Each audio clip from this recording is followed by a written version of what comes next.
कुछ लोगों के पास ये चॉइस नहीं होती, ख़ास तौर पे अगर वो सबसे बड़े हो ना घर के, सना और मेरी तरह, तो हमें चॉइस नहीं मिलती कि अच्छा आप करना चाहेंगे नहीं करना चाहेंगे।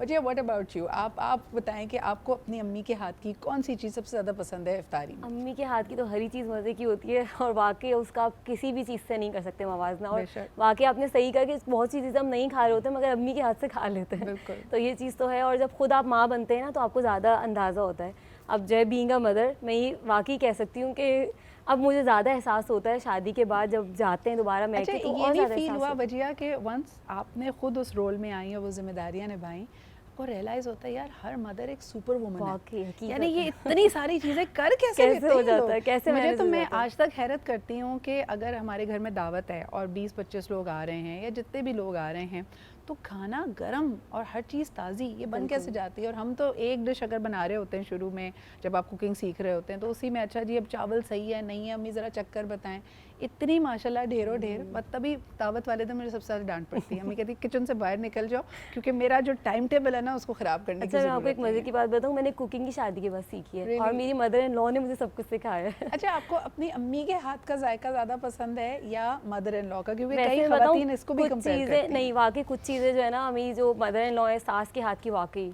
इनफैक्ट एक चीज़ वो बनाती हैं, पता नहीं वो उसमें बेसन में करके ना गोश्त को उसे तलती हैं फिर उसका सालन बनाती हैं। तो मैंने फर्स्ट टाइम शादी के बाद ये डिश खाई थी और फिर मैंने बाहर भी देखा ये कहीं आपको रेस्टोरेंट में भी नहीं मिलेगी, उनकी अपनी बनाई हुई लड़की पराई हो गई है, देख लें अपनी सास की तारीफ करिए वो भी नेशनल टीवी पे। अच्छा, इस बात है ना, लेकिन जवेरिया अम्मियाँ बुरा भी बहुत मनाती हैं। देखो जब तक हम छोटे होते हैं और सारे ख़ानदान के बीच में बैठ के अपनी खाला को अपनी मामी को कहेंगे भाई मुझे तो अम्मी के हाथ की सबसे ज़्यादा पसंद है, अम्मियाँ बहुत खुश हो रही होती। जैसे ही आपने कभी तारीफ़ की ना मेरी नंद ये बड़ा अच्छा बनाती है या मेरी सास के हाथ की दाल बहुत अच्छी है, अम्मी का भी थोड़ा सा मुंह बन जाता है। नहीं कभी हुआ है तुम्हारे साथ?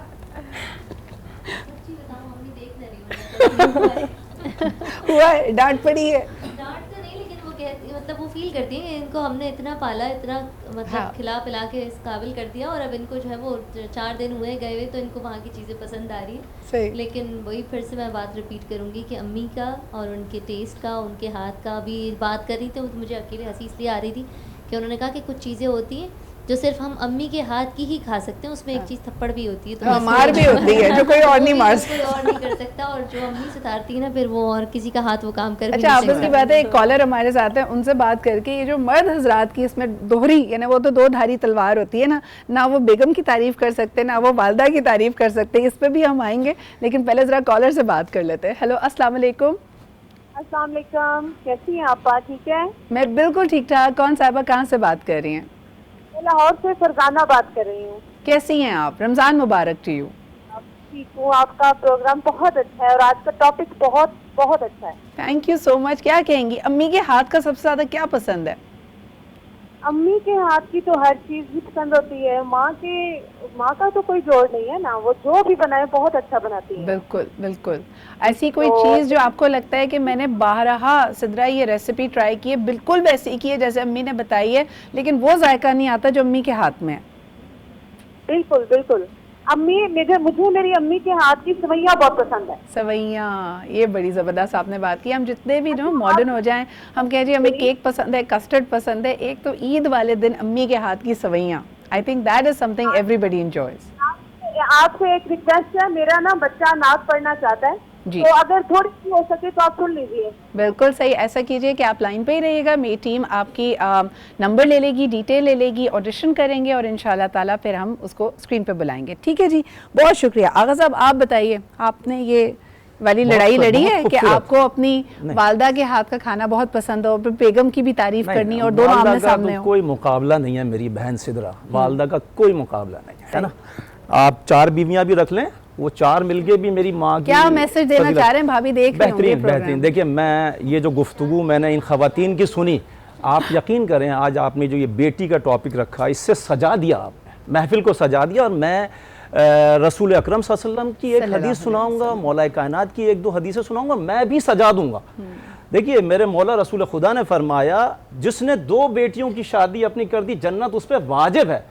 रसूल खुदा ने ये नहीं फरमाया जिसने 1 बेटे की शादी कर दी, 4 बेटों की शादी की जन्नत वाजिब, नहीं कोई बात नहीं की, सिर्फ बेटियों के लिए बात की। फिर मौलाए कायनात अली अलैहिस्सलाम फरमाते हैं हज़ारों लाखों करोड़ों लोगों ने इसका तजर्बा कर रखा होगा और जिन्होंने नहीं किया वो करके देख लें। मौलाए कायनात अली अलैहिस्सलाम ने फरमाया कभी भी औरत के सामने उसके घर वालों की बुराई मत करो, सुन नहीं सकेगी, आप तजर्बा करके देख लें, सवाल ही नहीं पैदा होता। बिल्कुल आपने ना बहन भाइयों की सुनेगी, ना माँ की बुराई सुनेगी, चाहे बुराई। आगा साहब आपके लिए सवाल बदल देती हूँ, मुझे ये बताइए आपकी सास साहिबा सबसे अच्छा क्या बनाती हैं? देखिए मेरी सास चूंकि दिल्ली की हैं, मेरी सास सारे खाने मजे की बनाती हैं क्योंकि दिल्ली की हैं वो। अब आपकी बेगम भी देख रही हैं और आपकी वालिदा भी। मेरी बेगम के तो खाने यकीन करें मेरे वालिद मरहूम दीवाने थे, मेरी बेगम के खाने के बड़े आशिक थे, कहते थे भाई मेरी इस बहू के हाथ का जो खाना है वो कोई भी नहीं बना सकता, गोभी गोश्त, कौरमा, बिरयानी, कच्चे कीमे के कबाब, पता नहीं क्या क्या। बस देखिए रोजे में इतनी सारी चीज़ों की बात नहीं करनी चाहिए। मैं जल्दी से कुरत की तरफ भी जाना चाहूँगी। कुरतुलैन ने ज़बरदस्त सा रेसिपीज़ बना ली होंगी, चले बल्कि देख ही आते किचन में हो क्या रहा है। कुरत मुझे तुम बताओ तुम्हें अपनी अम्मी के हाथ का सबसे ज़्यादा क्या पसंद है और क्या उनसे खाना पकाना सीखा था सबसे पहले? जी बिल्कुल, मैंने सीखा तो अपनी अम्मी से था, क्योंकि अम्मी दिल्ली वाली हैं, बहुत मज़े के खाने बनाती हैं। भाई ये दिल्ली वालों का बड़ा जिक्र हो रहा है, दिल्ली वाले को इफ्तार पे भी बुला लें फिर। बिल्कुल दहली नहरी और दहली हलीम बहुत अच्छी बनाती हैं वो, और सबसे स्पेशल उनकी बिरयानी बहुत अच्छी है। हाँ। सीखा मैंने उनके हाथ से था जो देसी खाने थे, बाकी बेकिंग वगैरह ये सारे तो कोर्सेज चले। तो अच्छा कुरत मुझे बताओ, कल से मैं एक रील देख रही हूँ आलमगीर मस्जिद के बाद उन्होंने कहा दिल्ली वालों का कुछ ख़ास चीज़ है जो उनके इफ्तार की टेबल पे ज़रूर होती है और असर से लेके 1 घंटे तक मिलेगी, वरना फौरी तौर पे सेल आउट हो जाती है। क्या है भाई? चिड़े क्या कहलाता है वो? अच्छा किसी को पता है तो मुझे ऑनलाइन बताएं। एक छोटा सा ब्रेक लेते हैं, बल्कि ब्रेक पे भी क्या जाते हैं, जवेरिया की तरफ बढ़ते हैं, जवेरिया से खूबसूरत कलाम सुनते हैं, ब्रेक पे जाते हैं। मैं जल्दी से ऑनलाइन आपको देख के बताती हूँ कि ये किस आइटम का जिक्र हो रहा है जिसके बगैर कहा जाता है कि दिल्ली वालों की इफ्तार की जो दस्तरखान है वो नामुकम्मल है। विल टॉक अबाउट दैट एक छोटे से ब्रेक के बाद। जायका हमेशा याद रहता है, ये वो यादें हैं जो हमारे ख़मीर का हिस्सा बन जाती हैं, हमारी ज़िंदगियों का हिस्सा हैं, ये हमारी फाउंडेशन को ले करती हैं। चाहे हालात जैसे भी हों, चाहे आपके घर में तंगदस्ती हो या अल्लाह ताला ने आपके यहाँ रिज़्क़ की फरावानी की हो, एक माँ की मोहब्बत का दुनिया में कोई नेमल बदल नहीं है। अल्लाह ताला आज रमज़ान मुबारक के ख़ास हवाले से और पहला जुम्मा है तो हर घर में वालिदैन का साया बरकरार रखे, उनको लंबी ज़िंदगी, सेहत वाली ज़िंदगी दे, और जिनके वालिदैन इस दुनिया से रुखसत हो चुके हैं उनको गरीक रहमत करें, आला मकाम दे जन्नत में, क्योंकि सौले औलाद और जो कुछ उन्होंने सिखाया होता है, जिस तरह अगर हम ज़िंदगी में उन उसूलों को लेकर आगे बढ़ते हैं तो ये भी हमारे वालिदैन की खैर ख्वाही का, उनकी निजात का ज़रिया बनती है। एक और कॉलर हमारे इस सेगमेंट के आखिरी कॉलर होंगे, उनसे भी बात कर लेते हैं। हेलो अस्सलाम वालेकुम। वालेकुम अस्सलाम जी, कौन साहिबा कहाँ से बात कर रही हैं?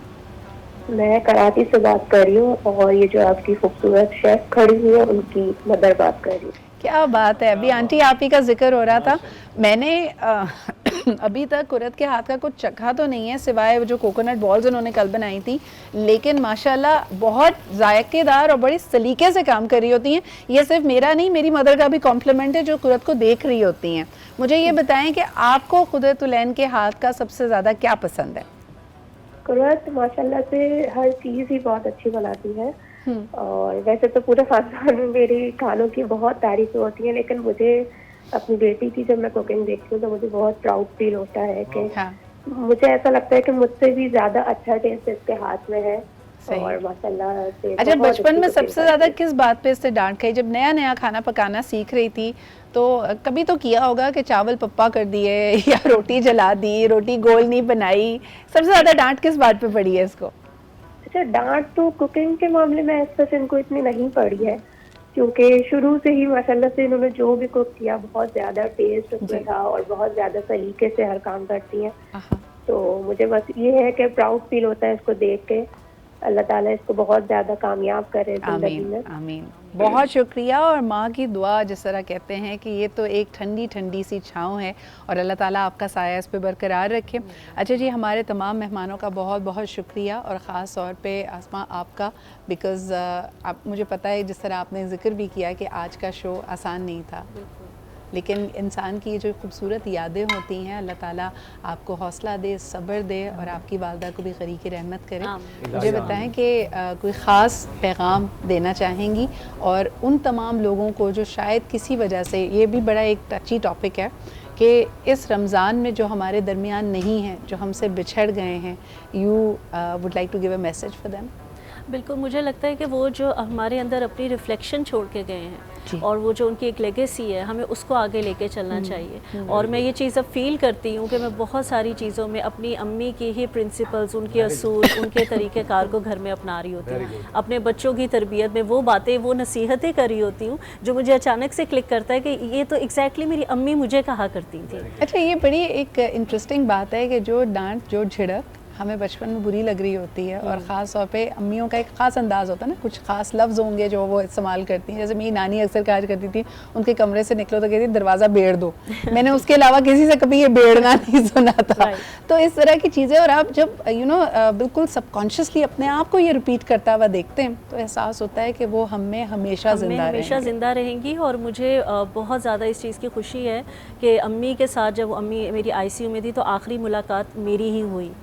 तो वो अपने जाते वक्त मुझे लगता है कि एक ख़ास एसेंस जो है वो मेरे अंदर छोड़ गई। क्या बात है। और वो इंशाल्लाह उस चीज़ को मैं कोशिश करूँगी कि मैं फ़ॉलो करूँ और अपने बच्चों को वैसी ही तरबियत कर सकूँ। और उनकी जो अच्छी आदतें थी तो उनकी सारी अच्छी आदतें, लेकिन ख़ास जैसे आपने कहा कि जिस चीज़ पर वो ज़ोर देते थे वो अपनी लाइफ में अपनाऊँ और उस चीज़ को ताज़ा। सारा, आप क्या कहेंगी कि आपको और सना को, मैं दोनों को देखती हूँ और आंटी से मेरी मुलाकात है, मुझे लगता है कि जो इतना खूबसूरती से आप लोग मल्टीटास्क कर पाते हैं, इसकी बेसिस तो आंटी ने डाली होगी कि to be able to manage so many things at once. You are absolutely right Sidra. जो भी आज मैं और सना हैं, ऑफ कोर्स सारे बहन भाई हैं, वो आज अम्मी और अब्बू की बदौलत हैं, स्पेशली अम्मी के लिए।